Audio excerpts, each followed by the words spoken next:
ಅನ್ನದಾತನ ಕೂಗಿಗೆ ಧನಿಯಾದ ವೇದಿಕೆ, ಪ್ರಗತಿಪರ ರೈತರೊಂದಿಗಿನ ಸಂದರ್ಶನ, ಸಾವಯವ ಕೃಷಿಗೆ ಉತ್ತೇಜನ,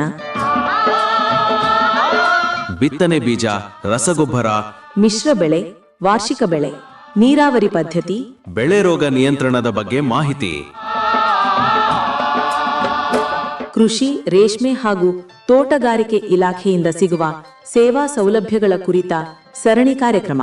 ತಪ್ಪದೆ ಕೇಳಿ ರೈತ ಧ್ವನಿ, ನಿಮ್ಮ ನೆಚ್ಚಿನ ಜನಧ್ವನಿಯಲ್ಲಿ. ಪ್ರೀತಿಯ ಕೇಳುಗರಿಗೆಲ್ಲ ನಮಸ್ಕಾರ.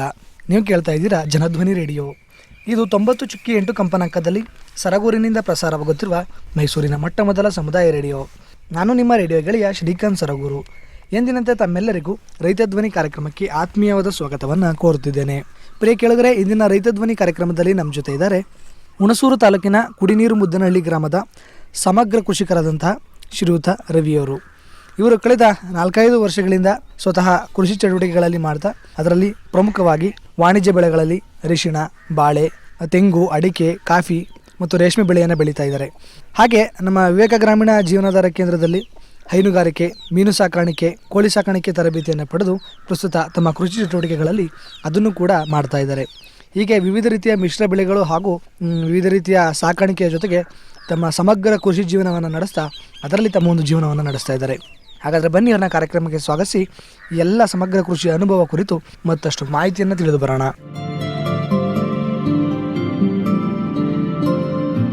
ರವಿಯವರ, ತಮ್ಮ ಕಾರ್ಯಕ್ರಮಕ್ಕೆ ಸ್ವಾಗತ. ನಮಸ್ಕಾರ. ನಮಸ್ಕಾರ ಸರ್.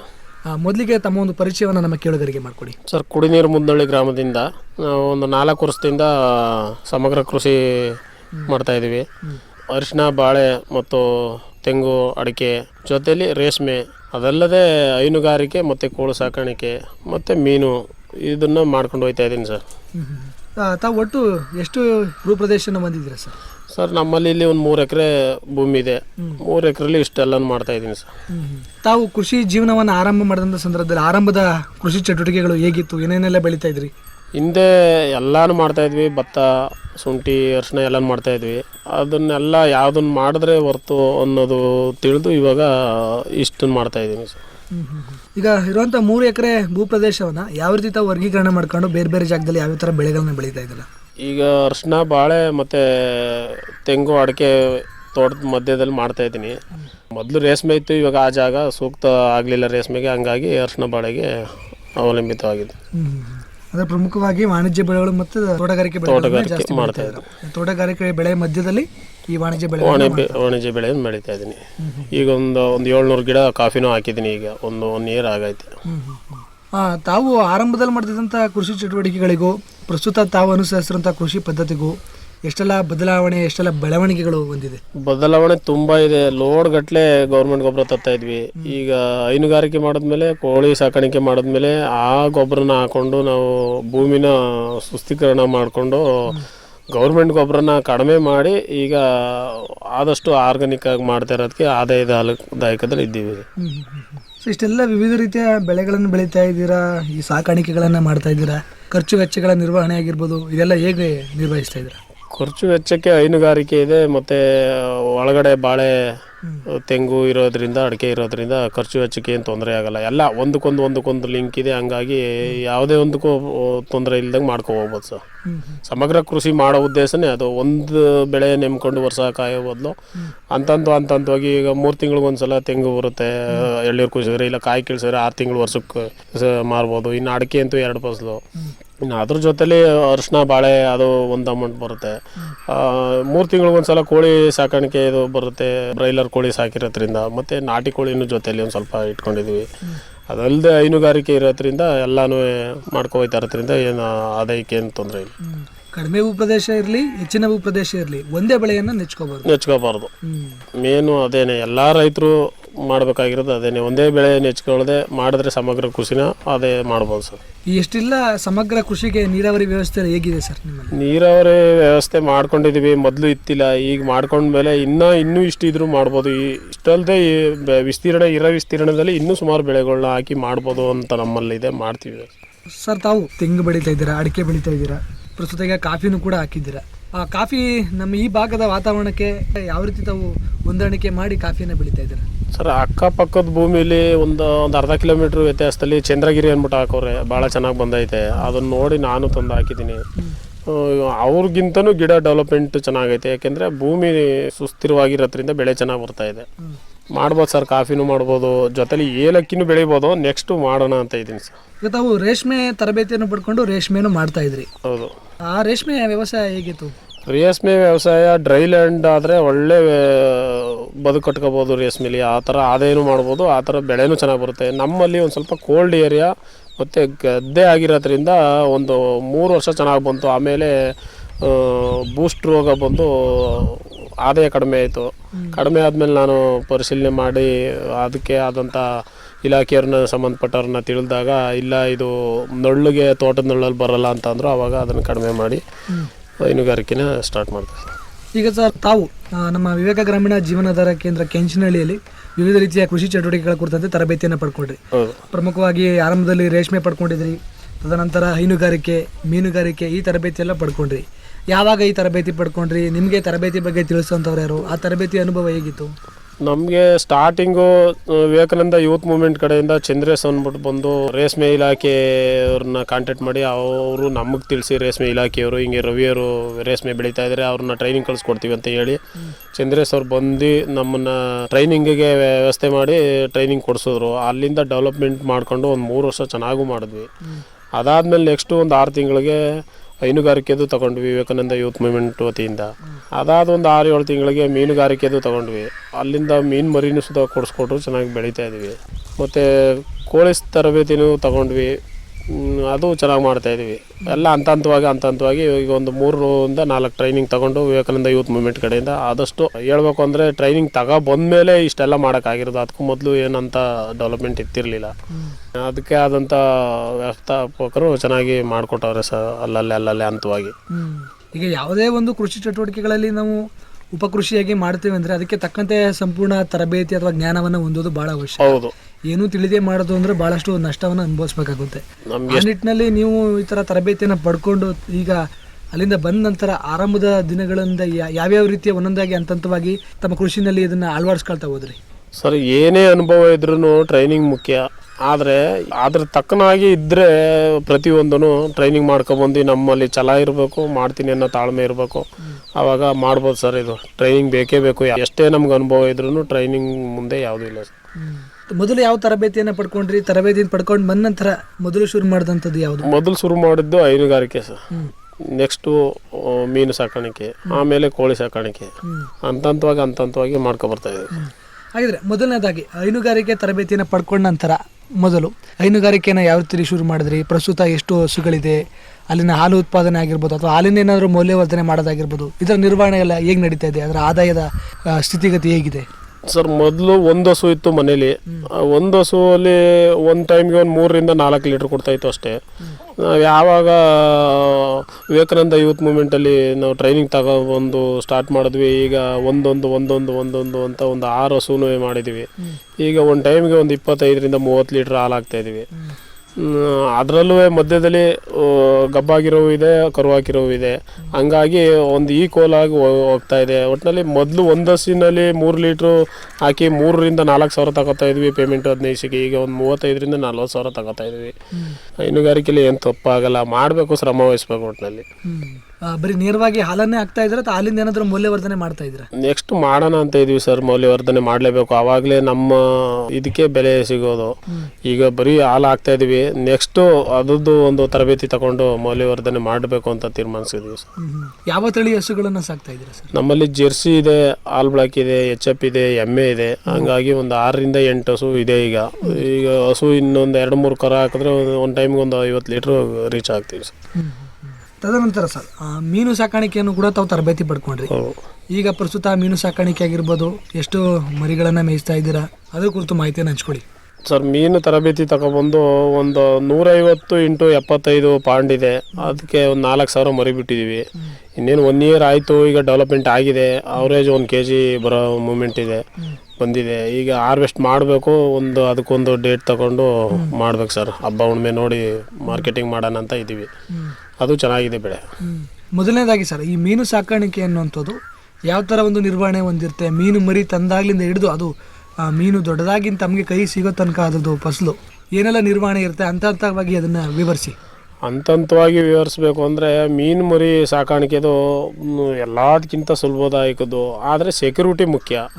ಸೆಕ್ಯೂರಿಟಿ ಮಾಡ್ಕೊಂಡು ಮಾಡ್ತೀನಿ ಅಂದರೆ ಹಂತವಾಗಿ ಅದು 6 ತಿಂಗಳಿಗೆಲ್ಲ ಮಿನಿಮಮ್ ಒಂದು 500 ರಿಂದ 600 ಗ್ರಾಮ್ ಬಂದೇ ಬರುತ್ತೆ. ನಾವು ತರಬೇಕಾದ್ರೆ ಸ್ಪಾನ್ ಎಲ್ಲ ಬಂದು ಒಂದು 25-30 ಗ್ರಾಮ್ ಇರುತ್ತೆ ಅಷ್ಟೇ. ₹1 ಒಂದು ಪೀಸಿಗೆ ಕೊಟ್ಟು ತಗೊಬಂದಿದ್ವಿ. ಈಗೆಲ್ಲ 1 kg ಲೆಕ್ಕಾಚಾರದಲ್ಲಿ ಇದೆ 1 ನೀರಿಗೆ. ಇನ್ನೊಂದು ಸ್ವಲ್ಪ ದಿವಸ ಕಳೆದು ಹಾರ್ವೆಸ್ಟ್ ಮಾಡೋಣ ಅಂತ ಇದ್ದೀವಿ. ಒಟ್ಟಿನಲ್ಲಿ ನಮ್ಮ ಎಕ್ಸ್ಪೆಕ್ಟ್ ಪ್ರಕಾರ 1 ಟನ್ ಬೆಳಿತೀವಿ ಸರ್. ಅಲ್ಲಿ ಒಂದು 150 × 75 ಅಡಿ ಪಾಂಡಲ್ಲಿ ಮಿನಿಮಮ್ ಒಂದು 4,000 ಮರಿಲಿ 1,000 ವೇಸ್ಟ್ ಆಗಿದ್ರು ಒಂದು 3,000 ಸಿಗುತ್ತೆ. ಇವಾಗ 1 kg ಅವರೇಜ್ ಅಂದ್ರೂ 1.5 ಟನ್ ಗ್ಯಾರಂಟಿ ಬೆಳೆದೇ ಬೆಳಿತೀವಿ. ಈಗ ತಾವು ಹೇಳಿದ್ರಿ ಮೀನು ಸಾಕಾಣಿಕೆಯಲ್ಲಿ ಸೆಕ್ಯೂರಿಟಿ ಅನ್ನೋದು ಬಹಳ ಮುಖ್ಯ ಅಂತ. ಈ ಏನು ಸವಾಲು ಎದುರಾಗುತ್ತೆ? ಸವಾಲು 4-5 ಹಾವು, ಮೇಲ್ಗಡೆ ಪಕ್ಷಿ, ಅದಕ್ಕೆ ಆದಂಥ ಫುಡ್ ನಿವಾರಣೆ ಇದೆಲ್ಲ ಕರೆಕ್ಟಾಗಿ ಮೇಂಟೈನ್ ಮಾಡಿದ್ರೆ ಚೆನ್ನಾಗಿ ಬರುತ್ತೆ ಸರ್. ಯಾಕೆಂದರೆ ಸೆಕ್ಯೂರಿಟಿ ಮಾಡಬೇಕು. ಸೆಕ್ಯೂರಿಟಿ ಮಾಡಲಿಲ್ಲ ಅಂದರೆ ಹಾನಿ ಆಗುತ್ತೆ, ಅರ್ಧಕ್ಕರ್ಧನೂ ಸಿಗಲ್ಲ. ಸೆಕ್ಯೂರಿಟಿ ಮುಖ್ಯ ಮೀನಲ್ಲಿ. ಹಂಗಾಗಿ ಸೆಕ್ಯೂರಿಟಿ ಮಾಡ್ಕೊಂಡೇ ಮಾಡಬೇಕು ಮತ್ತು ಮೇಂಟೈನ್ ಮಾಡಬೇಕು ಮೇನು. ಅದಕ್ಕೆ ಬೇಕಾಗಿರೋಂಥ ಫುಡ್ಡು ಮತ್ತು ಸಗಣಿ, ನಮ್ಮಲ್ಲಿ ಉಳಿದಿರೋಂಥ ತ್ಯಾಜ್ಯಗಳು, ಹಣ್ಣು ಇದೆಲ್ಲ ಹಾಕಿದ್ರೂ ಡೆವಲಪ್ಮೆಂಟ್ ಆಗುತ್ತೆ. ಅದೇ ಥರ ಮಾಡ್ತಾಯಿದ್ವಿ, ಚೆನ್ನಾಗೂ ಇದೆ. ಮುಂದಿನ ದಿವಸ ಒಂದು ದಿವಸ ಹಾರ್ವೆಸ್ಟ್ ಮಾಡ್ತೀವಿ. ಕಳೆದ 1 ವರ್ಷದಿಂದ ಮೀನು ಸಾಕಾಣಿಕೆ ಮಾಡ್ತಾಯಿದ್ವಿ. ಸರ್, ಈಗ ಹೈನುಗಾರಿಕೆಯಲ್ಲಿ ಮುಖ್ಯವಾಗಿ ಏನಂದರೆ ಹಸುಗಳ ನಿರ್ವಹಣೆ ಆಗಿರ್ಬೋದು, ಅವುಗಳ ಆಹಾರ, ಆ ಹಾಲಿನ ನಿರ್ಧಾರ ಮಾಡೋದು ಅವು ಹಸುಗಳಿಗೆ ತಾವು ಹಾಕುವಂಥ ಮೇವು. ಅದರಲ್ಲಿ ಏನೆಲ್ಲ ಬದಲಾವಣೆಗಳನ್ನ ಪ್ರಸ್ತುತವಾಗಿ ತಂದ್ಕೊಂಡಿದ್ದೀರಾ? ಯಾವ ಥರದಂಥ ಆಹಾರವನ್ನು ಹಸುಗಳಿಗೆ ಕೊಡ್ತಾ ಇದ್ದೀರಾ? ಸರ್, ಮೊದಲು ಬರೀ ನಮ್ಮಲ್ಲಿರೋಂಥ ಹುಲ್ಲು ಹಾಕ್ಕೊಂಡು ಹಾಲು ಕರಿತಾ ಇದ್ವಿ. ಈಗ ಟ್ರೈನಿಂಗ್ ಮುಗಿಸ್ಕೊಬಂದು ಅಲ್ಲಿ ತರಬೇತಿಯಲ್ಲಿ ಸೈಲೇಜ್ ಬಗ್ಗೆ ಭಾಳ ಮುಖ್ಯವಾಗಿ ತಿಳಿಸ್ಕೊಟ್ರು. ಅದನ್ನು ಅಳವಡಿಸ್ಕೊಂಡು ನಾವು ಈಗ ಜೋಳದ ಕಡ್ಡಿ ಹಾರ್ವೆಸ್ಟ್ ಮಾಡ್ಕೊಬಂದು ಇಲ್ಲಿ ಚಾಪ್ ಮಾಡಿ ಅದನ್ನು ಸೈಲೇಜ್ ಮಾಡಿ ಬ್ಯಾಗಿಗೆ ತುಣಿದು ಅದಕ್ಕೆ ಬೇಕಾದಂಥ ಪ್ರೋಟೀನ್ಗಳೆಲ್ಲನ ಹಾಕ್ಕೊಂಡು ಸೈಲೇಜ್ ಮಾಡಿ ಅದನ್ನು ಹಾಕಿ ಮೇಯಿಸಿ ನಾವು ಹಾಲು ಕರಿತಾ ಇರೋದ್ರಿಂದ ಮಿನಿಮಮ್ ಒಂದು ಟೈಮ್ಗೆ 1 ಲೀಟ್ರ್ ಹಾಲು ಜಂಪ್ ಆಗುತ್ತೆ.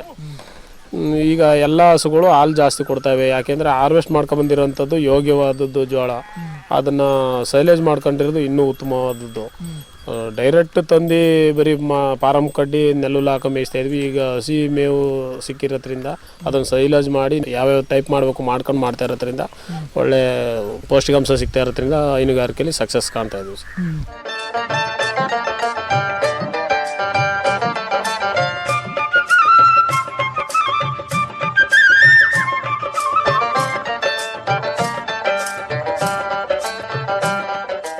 ಈ ಸೈಲೇಜ್ನ ಮಾಡೋದಾಗಿರ್ಬೋದು, ಇದರ ನಿರ್ವಹಣೆ ಆಗಿರ್ಬೋದು, ಅದ್ರ ಕುರಿತು ಮಾಹಿತಿಯನ್ನು ಹಂಚ್ಕೊಳ್ಳಿ. ಅದು ಟ್ರೈನಿಂಗಲ್ಲಿ ಆದಷ್ಟು ಫಾಲೋ ಮಾಡ್ಕೊಬಂದ್ವಿ. ಅವರು ಏನು ಹೇಳ್ಕೊಟ್ರು ಅದನ್ನು ಫಾಲೋ ಮಾಡ್ಕೊಬಂದ್ವಿ. ಹಂಗಾಗಿ ಅದು ಸಕ್ಸಸ್ ಆಗಿದೆ. 1 ಟನ್ನೊಂದು ಸೈಲೇಜ್ ಬ್ಯಾಗಿಗೆ ಏನು ಹಾಕ್ಬೇಕು, 2 ಟನ್ಗೆ ಏನು ಹಾಕ್ಬೇಕು, 5 ಟನ್ಗೆ ಏನು ಹಾಕಿ ನಾವು ಮಡಿಕೋಬೇಕು, ಎಷ್ಟು ದಿವಸ ಬಿಟ್ಟು ಹಾಕಬೇಕು, ಅದನ್ನು ಯಾವ ಹಂತದಲ್ಲಿ ಎಷ್ಟು ದಿವಸದ ಹಂತದಲ್ಲಿ ಕಟಿಂಗ್ ಮಾಡಬೇಕು, ಅದೆಲ್ಲ ತಿಳ್ಕೊಬಂದು ಟ್ರೈನಿಂಗಲ್ಲಿ ನಾವು ಮಾಡ್ತಾ ಇರೋದಕ್ಕೆ ಸಕ್ಸಸ್ ಕಂಡಿದ್ದೀವಿ ಸರ್. ಈಗ ಹೈನುಗಾರಿಕೆ ಅನ್ನೋಂಥದ್ದು ಬಹಳ ಪ್ರಖ್ಯಾತಿಯನ್ನು ಪಡೀತಿದೆ ಪ್ರಸ್ತುತ ದಿನಗಳು. ಯಾಕೆಂದರೆ ಹೈನುಗಾರಿಕೆ ಮಾಡೋದ್ರಿಂದ ಅಲ್ಲಿ ಉತ್ಪತ್ತಿಯಾಗುವಂಥ ಪ್ರತಿಯೊಂದು ವಸ್ತುಗಳು ಕೂಡ ಲಾಭವನ್ನು ತಂದುಕೊಡುತ್ತೆ. ಒಂದು ಹಸುಗಳ ನಿರ್ವಹಣೆ ಮಾಡಿದಾಗ ಅಲ್ಲಿ ಬರುವಂಥ ಸಗಣಿ ಆಗಿರ್ಬೋದು, ಅದನ್ನು ಗೊಬ್ಬರವಾಗಿ ಪರಿವರ್ತಿಸ್ಕೊಳ್ಬೋದು. ಆ ಹಾಲನ್ನು ನೇರವಾಗಿ ಡೈರಿಗೆ ಹಾಕ್ಬೋದು, ಅಥವಾ ಹಾಲಿನ್ನೇ ಮೌಲ್ಯವರ್ಧನೆ ಮಾಡಿ ಮೊಸರು, ಬೆಣ್ಣೆ, ತುಪ್ಪ ಈ ಥರ ಮೌಲ್ಯವರ್ಧನೆ ವಸ್ತುಗಳನ್ನು ಮಾಡೋದಾಗಿರ್ಬೋದು. ಈಗ ತಮ್ಮ ಅನುಭವದ ಪ್ರಕಾರ ಹೈನುಗಾರಿಕೆ ಅನ್ನೋದು ನಮ್ಮ ಇದರ ಕೃಷಿ ಜೊತೆಗೆ ಉಪಕೃಷಿಯಾಗಿ ತೊಡಗಿಸ್ಕೊಳ್ಳೋದು ಎಷ್ಟು ಮುಖ್ಯ ಆಗಿದೆ? ತುಂಬ ಮುಖ್ಯವಾದದ್ದು ಸರ್. ಯಾಕೆಂದರೆ ವರ್ಷದ ಬೆಳೆಗಿಂತ ಇದು ಹೈನುಗಾರಿಕೆ ದಿನದ ಬೆಳೆ. ನಮಗೆ ಕರೆಕ್ಟಾಗಿ ಫಾಲೋ ಮಾಡ್ಕೊಂಡು ಹೋದರೆ ಹೈನುಗಾರಿಕೆ ಅತಿ ಹೆಚ್ಚಾಗಿ ಮಾಡದೆ ಹೋದ್ರೂ ನಮ್ಗೆ ಆಗಷ್ಟು ಮಾಡ್ಕೊಂಡ್ರೂ ಹೈನುಗಾರಿಕೆಯಲ್ಲಿ ಲಾಸ್ ಇಲ್ಲ. ಹಂಗಾಗಿ ಹೈನುಗಾರಿಕೆ ಮಾಡಲೇಬೇಕು. ಪ್ರತಿಯೊಬ್ಬರೂ ಉಪಕಸವಾಗಿ ಅದನ್ನು ಮಾಡಲೇಬೇಕು. ಎಂಥ ರೈತರು ಆವಾಗಲೇ ಮುಂದೆ ಬರೋಕ್ಕೆ ಸಾಧ್ಯ. ಸರ್, ಜೊತೆಗೆ ಪ್ರಸ್ತುತವಾಗಿ ತಾವು ಕೋಳಿ ಸಾಕಾಣಿಕೆಯನ್ನು ಕೂಡ ತರಬೇತಿ ಪಡ್ಕೊಂಡು ಮಾಡ್ತಾ ಇದ್ದೀರಾ. ಈ ಕೋಳಿ ಸಾಕಾಣಿಕೆಯಲ್ಲಿ ಯಾವ್ಯಾವ ರೀತಿಯ ಕೋಳಿಗಳನ್ನು ಸಾಕ್ತಾ ಇದ್ದೀರಾ, ಎಷ್ಟು ಪ್ರಮಾಣದಲ್ಲಿ ಸಾಕ್ತಾ ಇದ್ದೀರಾ, ಇದರ ನಿರ್ವಹಣೆ, ಆದಾಯ, ಇದ್ರ ಬಗ್ಗೆ ಮಾಹಿತಿನ ಹಂಚ್ಕೊಳ್ಳಿ. ಸರ್, ಕೋಳಿ ಸಾಕಾಣಿಕೆ ತರಬೇತಿ ತಗೊಬಂದು ನಾವು ಕನ್ಸ್ಟ್ರಕ್ಷನ್ ಸ್ಟಾರ್ಟ್ ಮಾಡಿದ್ವಿ. ಒಂದು 250 ಅಡಿ ಉದ್ದ, 25 ಅಡಿ ಅಗಲದು 2 ಸೆಡ್ ಮಾಡಿದ್ದೀವಿ. ಅದಕ್ಕೆ ಒಂದು 12,000 ಕೋಳಿ ಕೆಪಾಸಿಟಿ ಇದೆ, ಒಂದು 12,000 ಸ್ಕ್ವೇರ್ ಫೀಟ್ ಇದೆ. ಅವರು ಕಂಪ್ನಿಗೆ ನಾವು ಟೈಅಪ್ ಆಗಿದ್ದೀವಿ, ಹಂಗಾಗಿ ಅವರು ಒಂದು 11,000 ಮರಿ ಕೊಡ್ತಾರೆ. ಆಗುವಾಗ ಒಂದು 42 ದಿವಸದ್ದು ನಮಗೂ ಅವ್ರಿಗೂ ಕಂಪ್ನಿಗೂ ನಮಗೂ ಟೈಅಪ್ ಇದೆ. ಒಂದು 42 ದಿವಸಕ್ಕೆ ಹಾರ್ವೆಸ್ಟ್ ಮಾಡ್ತಾರೆ ಅವರು. ಆದರೆ ಅಷ್ಟು ಒಳಗಡೆ ನಾವು ಒಳ್ಳೆ ಇಳುವರಿ ಕೊಟ್ಟರೆ ಅವ್ರಿಗೆ ನಮಗೂ ಅವ್ರಿಗೂ ಒಂದು ಪೇಮೆಂಟು ಅಂತ ಕೊಡ್ತಾರೆ. ನಮಗೆ ಪರ್ ಕೆಜಿಗೆ ಒಂದು 6.5 10 ರೂಪಾಯಿ ತನಕನೂ ತಗೋತಾ ಇದ್ದೀವಿ. ಒಂದು ಬ್ಯಾಚ್ಗೆ ಒಂದು 25,000 kg ಬೆಳೆದ್ರೂ ಹೆಂಗೆ ಆದ್ರೂ 1.5 ಲಕ್ಷ ಪೇಮೆಂಟ್ ಆಗುತ್ತೆ. ಮಾಡ್ಬೋದು ಸರ್, ಅದನ್ನು ಏನು ತೊಂದರೆ ಇಲ್ಲ. ಒಟ್ಟಿನಲ್ಲಿ ಧೈರ್ಯದಿಂದ ಬಂಡವಾಳ ಹಾಕಿ ಸ್ವಂತ ಭೂಮಿಲಿ, ಇನ್ನೊಬ್ರು ಭೂಮಿಲಿ ಮಾಡದೆ ಸ್ವಂತ ಭೂಮಿಲಿ ಮಾಡ್ಕೋತು ಅಂದರೆ ಲೈಫು ಸೆಟ್ಲ್ ಆಗ್ಬೋದು ಸರ್. ಕೋಳಿ ಫಾರಮಲ್ಲಿ ಏನು ತೊಂದರೆ ಆಗಲ್ಲ. ಸರ್, ಈಗ ತಾವು ಪ್ರಮುಖ ಬೆಳೆಗಳಾಗಿ ತೋಟಗಾರಿಕೆಯಲ್ಲಿ ತೆಂಗು, ಅಡಿಕೆ, ಕಾಫಿಯನ್ನು ಬೆಳೀತಾ ಇದ್ದಾರೆ, ಮತ್ತು ಅಂತರ ಬೆಳೆಯಾಗಿ ಅರಿಶಿಣ ಮತ್ತು ಬಾಳೆಯನ್ನು ಬೆಳೀತಾ ಇದ್ದಾರೆ. ಅವುಗಳ ಜೊತೆಗೆ ಹೈನುಗಾರಿಕೆ, ಕೋಳಿ ಸಾಕಾಣಿಕೆ, ಮೀನು ಸಾಕಾಣಿಕೆ ಇಷ್ಟೆಲ್ಲವನ್ನ ಸಮಗ್ರ ಕೃಷಿನಲ್ಲಿ ತಾವು ಅಳವಡಿಸ್ಕೊಂಡು ಮಾಡ್ತಾ ಇದ್ದೀರಾ. ಇದಕ್ಕೆ ಅದರದ್ದೇ ಆದಂಥ ಒಂದು ಮಾನವ ಶಕ್ತಿ, ಶ್ರಮ ಅನ್ನೋದು ಬಹಳ ಮುಖ್ಯ ಆಗಿರುತ್ತೆ ಸರ್. ಈ ನಿಟ್ಟಿನಲ್ಲಿ ಇಷ್ಟನ್ನೆಲ್ಲ ತಾವು ಒಬ್ಬರೇ ನಿರ್ವಹಿಸ್ತಾ ಇದ್ದೀರಾ? ಇದಕ್ಕೆಲ್ಲ ಮನೆಯವರೆಲ್ಲ ಬೆಂಬಲವಾಗಿದ್ದಾರೆ? ಮನೆಯವರೆಲ್ಲ ಬೆಂಬಲ ಇರಲೇಬೇಕು ಸರ್, ಒಬ್ಬನೇ ಏನು ಮಾಡೋಕ್ಕಾಗಲ್ಲ. ಅದ್ರ ಜೊತೆಗೂ ಇವತ್ತಿನ ಉಪಕರಣಗಳನ್ನ ಬಳಸ್ಕೊಂಡು ಮಾಡಿದಾಗ ನಮ್ಮ ಫ್ಯಾಮಿಲಿನೇ ಮಾಡ್ಕೋಬೋದು. ಯಾಕೆಂದರೆ ಬರೀ ನಮ್ಮ ಶ್ರಮದಿಂದನೇ ಆಗಲ್ಲ, ಅದಕ್ಕೆ ಬೇಕಾಗಂಥ ಉಪಕರಣಗಳು ಟ್ರ್ಯಾಕ್ಟರ್ ಆಗ್ಬೋದು, ಮಿನಿ ಟಿಲ್ಲರ್ ಆಗ್ಬೋದು, ಪವರ್ ವೀಡರ್ ಆಗ್ಬೋದು, ಚಾಪ್ ಕಟ್ರ್ ಆಗ್ಬೋದು, ಪ್ರತಿಯೊಂದೂ ವ್ಯವಸ್ಥೆ ಹಂತವಾಗಿ ಮಾಡ್ಕೊ ಹೋಗ್ತಾ ಇರೋದ್ರಿಂದ ಇವತ್ತಿನ ಕಳೆ ನಿವಾರಣೆಗೆ, ಇವತ್ತಿನ ವ್ಯವಸಾಯಕ್ಕೆ ಯಾವ್ಯಾವ ಮಿಷಿನರಿ ಇದೆ ಅದನ್ನೆಲ್ಲ ಉಪಯೋಗಿಸ್ಕೊಂಡು ಮಾಡ್ಕೊ ಹೋಗ್ತಾ ಇರೋದ್ರಿಂದ ನಾವು ಫ್ಯಾಮಿಲಿನೇ ಮಾಡ್ತಾ ಇದ್ದೀವಿ ಸರ್, ಏನು ತೊಂದರೆ ಇಲ್ಲ. ಸಂಪೂರ್ಣ ಕುಟುಂಬದವರ ಭಾಗವಹಿಸುವಿಕೆ ಹೌದು ಈ ತಮ್ಮ ಎಲ್ಲ ಕೃಷಿ ಚಟುವಟಿಕೆಗಳಲ್ಲಿ ಇದೆ. ಮಕ್ಕಳು ತವಿಂದನೂ ನಮ್ಮ ಫ್ಯಾಮಿಲಿ ಮೇಂಟೈನ್ ಮಾಡ್ತಾ ಇದೀವಿ, ಹಂಗಾಗಿ ಏನು ರಿಸ್ಕ್ ಏನಿಲ್ಲ ಸರ್. ನಮ್ದು ಮೂಲತಃ ಕೃಷಿ ಕುಟುಂಬನೇ ಆಗಿತ್ತು. ಹೌದು, ಕೃಷಿ ಕುಟುಂಬನೇ, ಮೊದಲಿಂದನೂ ಕೃಷಿ ಕುಟುಂಬನೇ ನಮ್ಮದು. ಒಟ್ಟು ಕುಟುಂಬದಲ್ಲಿದ್ವಿ, ಹಂಗಾಗಿ ಎಲ್ಲ ಡಿವೈಡ್ ಆದ್ವಿ. ಈಗ ಎಲ್ಲರೂ ಸುಧಾ ಕೃಷಿ ಕುಟುಂಬದವರೇ, ಹಂಗಾಗಿ ಇಂಥ ಬೆಳೆಗೆ ಈ ಟೈಮ್ಗೆ ಇದೇ ಥರ ವ್ಯವಸಾಯ ಮಾಡಬೇಕು ಅನ್ನೋದು ಅನುಭವ ಇದೆ. ಅನುಭವ ಇರೋದ್ರಿಂದ ಇಷ್ಟೆಲ್ಲ ಮಾಡೋಕ್ಕೆ ಸಾಧ್ಯ. ಅಂದರೆ ಆ ವಿಷಯದ ಕುರಿತು ಸ್ವಲ್ಪ ಅನುಭವ ಮತ್ತು ಅದಕ್ಕೆ ಬೇಕಾದಂಥ ಅಗತ್ಯ ಜ್ಞಾನ ಅಥವಾ ತರಬೇತಿಯನ್ನು ಪಡ್ಕೊಂಡ್ರೆ ಕೃಷಿ ಚಟುವಟಿಕೆಗಳಲ್ಲಿ ಯಾವುದೇ ಆಗಿದ್ರು ಸಹ ನಾವು ಉತ್ತಮವಾಗಿ ಅದರಲ್ಲಿ ಯಶಸ್ಸನ್ನು ಕಾಣ್ಬೋದು ಸರ್. ಈಗ ಸರ್, ತಾವು ವಿವಿಧ ರೀತಿಯ ತೋಟಗಾರಿಕೆ ಮತ್ತು ವಾಣಿಜ್ಯ ಬೆಳೆಗಳನ್ನ ಬೆಳೀತಾ ಇದ್ದೀರಲ್ಲ, ಇವುಗಳ ಬೇಸಾಯ ಕ್ರಮ ಆಗಿರ್ಬೋದು ಮತ್ತು ಕೃಷಿ ಪದ್ಧತಿ ಯಾವುದ್ರಲ್ಲಿ ಬೆಳೀತಾ ಇದ್ದೀರಾ ಸರ್? ಇವತ್ತಿನ ಕೃಷಿ ಯಾವುದ್ರಲ್ಲಿ ಬೆಳೀತಾ ಇದ್ದೀರಿ ಅಂದರೆ, ನಮ್ಮ ಭೂಮಿಯಲ್ಲಿ ಎಷ್ಟು ಖಾಲಿ ಪ್ಲೇಸ್ ಇದೆ ಆ ಪ್ಲೇಸ್ಗೆ ಇವಾಗ ಯಾವ ಬೆಳೆ ಹಾಕಿದ್ರೆ ಸೂಕ್ತ ಅನ್ನೋದು ನಮಗೆ ಅನುಭವದಿಂದ ಗೊತ್ತಾಗುತ್ತೆ. ಅದಲ್ಲದೆ ಬ್ಯಾಚ್ ವೈಸು, ಇವಾಗ ಅರಿಶಿನ ಹಾಕಿದ ಕಡೆ ನೆಕ್ಸ್ಟ್ ಅರಿಶಿನ ಹಾಕಲ್ಲ, ಬಾಳೆ ಹಾಕೋದ ಕಡೆ ನೆಕ್ಸ್ಟ್ ಬಾಳೆ ಹಾಕಲ್ಲ. ಮತ್ತು ಇವತ್ತು ಗೊಬ್ಬರ ಹಾಕಿದ್ರೆ ಎಷ್ಟು ದಿನಕ್ಕೆ ಅದು ತಗೊಳುತ್ತೆ ಅನ್ನೋದು ಅನುಭವ ಇರೋದ್ರಿಂದ ನಾವು ಇಷ್ಟೆಲ್ಲ ಮಾಡೋಕ್ಕಾಗ್ತಾ ಇದೆ ಸರ್. ಸಾವಯವ ಪದ್ಧತಿಲಿ ಆದಷ್ಟು ಫಾಲೋ ಮಾಡ್ತಾ ಇದೀವಿ ಸರ್. ರಾಸಾಯನಿಕಕ್ಕೆ ಹೋಗಿಲ್ಲ. ಈಗ ಒಂದು 4 ವರ್ಷ ಆಯಿತು. ಆದಷ್ಟು ಹೇಳ್ಬೇಕಂದ್ರೆ ಒಂದು 90% ನಮ್ಗೆ ಬೇಕಾಗಿರೋದು ಯೂರಿಯಾ ಒಂದೇ, ಇನ್ನು ಮಿಕ್ಕಿದೆಲ್ಲ ಕ್ಯಾನ್ಸಲ್ ಮಾಡಿ ಬರೀ ಆರ್ಗ್ಯಾನಿಕಲ್ಲೇ ಮಾಡ್ತಾ ಇರೋದ್ರಿಂದ ಒಳ್ಳೆ ಇಳುವರಿ ತೆಗಿತಾ ಇದೀವಿ ಸರ್. ಈಗ 90% ತಮ್ಮ ಕೃಷಿ ಪದ್ಧತಿ ಸಾವಯವದಿಂದಲೇ ಕೂಡ್ತಾ ಇದೆ. ಇತ್ತೀಚಿನ ರೈತರುಗಳು ನೋಡ್ತು ಅಂದ್ರೆ ರಾಸಾಯನಿಕದ ಮೊರೆ ಹೋಗ್ತಾರೆ. ಹೆಚ್ಚಿನ ಇಳುವರಿ, ಹೆಚ್ಚಿನ ಲಾಭದ ಒಂದು ದೃಷ್ಟಿಯಿಂದ ರಾಸಾಯನಿಕವನ್ನು ಅತಿ ಹೆಚ್ಚಾಗಿ ಬಳಸ್ತಾರೆ. ಸಾವಯವ ಮೊದಲನೇ ಬಾರಿಗೆ ಅದು ಫಲಿತಾಂಶವನ್ನ ಕೊಡ್ಲಿದೆ ಅಂದ್ರು, ಅದು ಹಂತವಾಗಿ ಮಾಡ್ತಾ ಹೋಯ್ತು ಅಂದ್ರೆ ಉತ್ತಮವಾದ ಇಳುವರಿ ಮತ್ತು ಫಲಿತಾಂಶವನ್ನ ಕೊಡುತ್ತೆ ಅನ್ನೋದಕ್ಕೆ ತಾವು ತಮ್ಮ ಅನುಭವನೇ ಒಂದು ಸಾಕ್ಷಿ.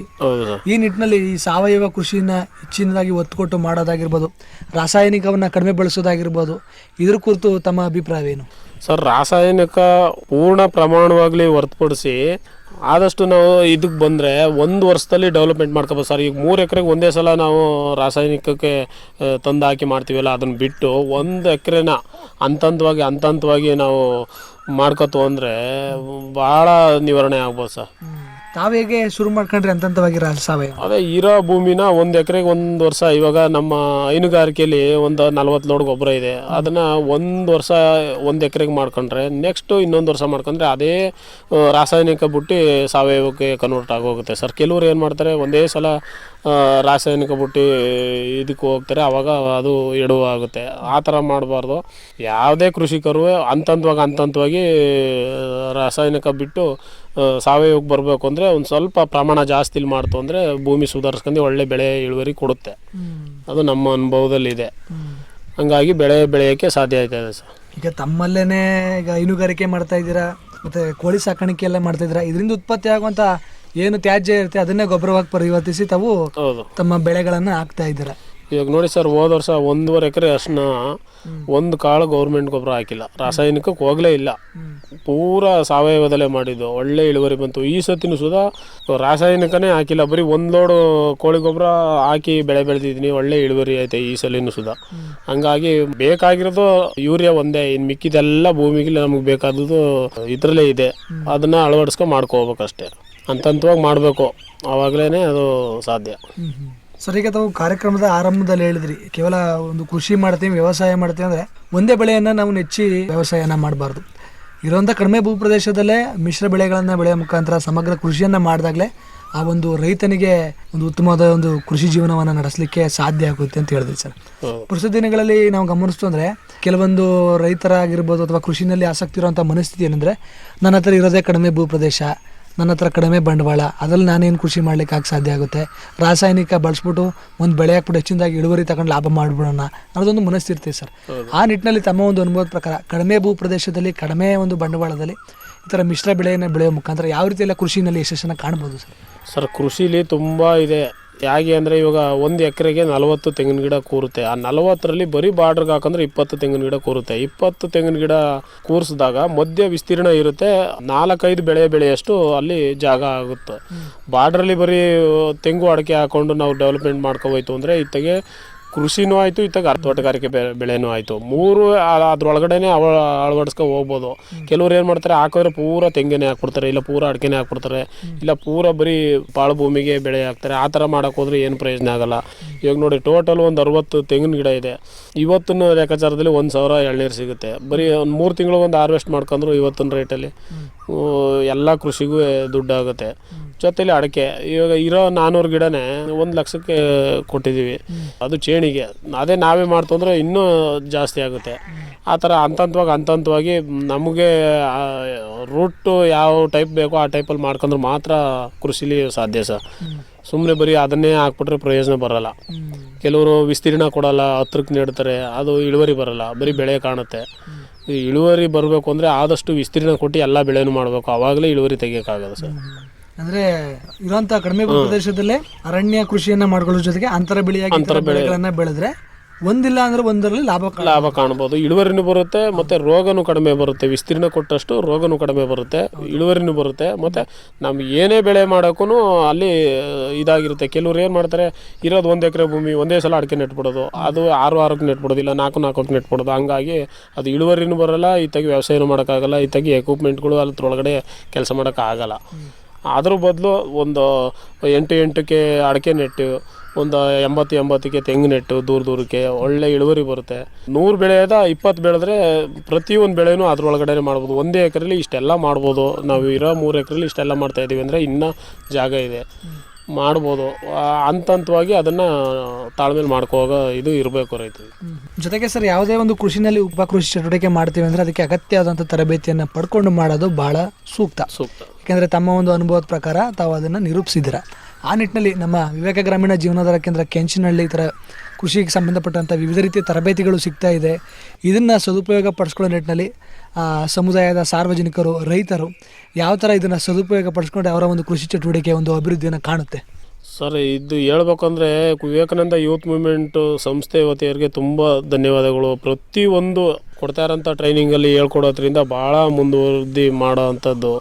ತುಂಬ ಧನ್ಯವಾದಗಳು ಹೇಳ್ಬೇಕಂದ್ರೆ ವಿವೇಕಾನಂದ ಯೂತ್ ಮೂವ್ಮೆಂಟ್ ಅವ್ರಿಗೆ. ಅವ್ರ ಗ್ರಾಹಕರು ಅದೇ ಥರ ಕೊಡ್ತಾವ್ರೆ ರೈತರಿಗೆ ಮಾಹಿತಿನ. ಹಂಗಾಗಿ ಬೆಳೆಯೋಕ್ಕೆ ಭಾಳ ಅನುಕೂಲ. ತರಬೇತಿ ಪ್ರತಿಯೊಬ್ಬರು ತಗೊಂಡು ಮಾಡೋದು ಭಾಳ ಸೂಕ್ತ ಸರ್.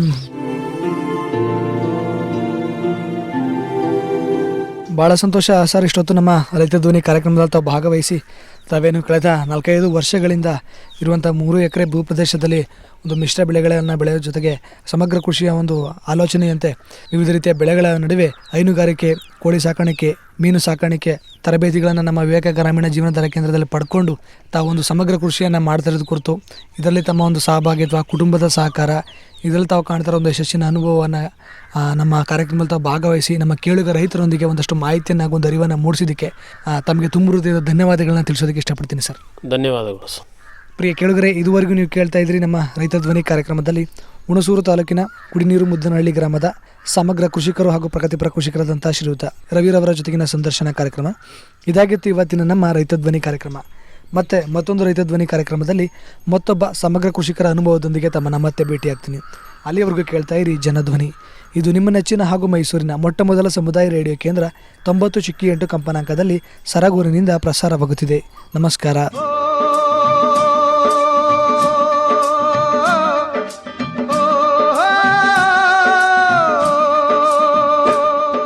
ಅನ್ನದಾತನ ಕೂಗಿಗೆ ಧನಿಯಾದ ವೇದಿಕೆ, ಪ್ರಗತಿಪರ ರೈತರೊಂದಿಗಿನ ಸಂದರ್ಶನ, ಸಾವಯವ ಕೃಷಿಗೆ ಉತ್ತೇಜನ, ಬಿತ್ತನೆ ಬೀಜ, ರಸಗೊಬ್ಬರ, ಮಿಶ್ರ ಬೆಳೆ, ವಾರ್ಷಿಕ ಬೆಳೆ, ನೀರಾವರಿ ಪದ್ಧತಿ, ಬೆಳೆ ರೋಗ ನಿಯಂತ್ರಣದ ಬಗ್ಗೆ ಮಾಹಿತಿ, ಕೃಷಿ, ರೇಷ್ಮೆ ಹಾಗೂ ತೋಟಗಾರಿಕೆ ಇಲಾಖೆಯಿಂದ ಸಿಗುವ ಸೇವಾ ಸೌಲಭ್ಯಗಳ ಕುರಿತ ಸರಣಿ ಕಾರ್ಯಕ್ರಮ. ತಪ್ಪದೆ ಕೇಳಿ ರೈತ ಧ್ವನಿ, ನಿಮ್ಮ ನೆಚ್ಚಿನ ಜನಧ್ವನಿಯಲ್ಲಿ.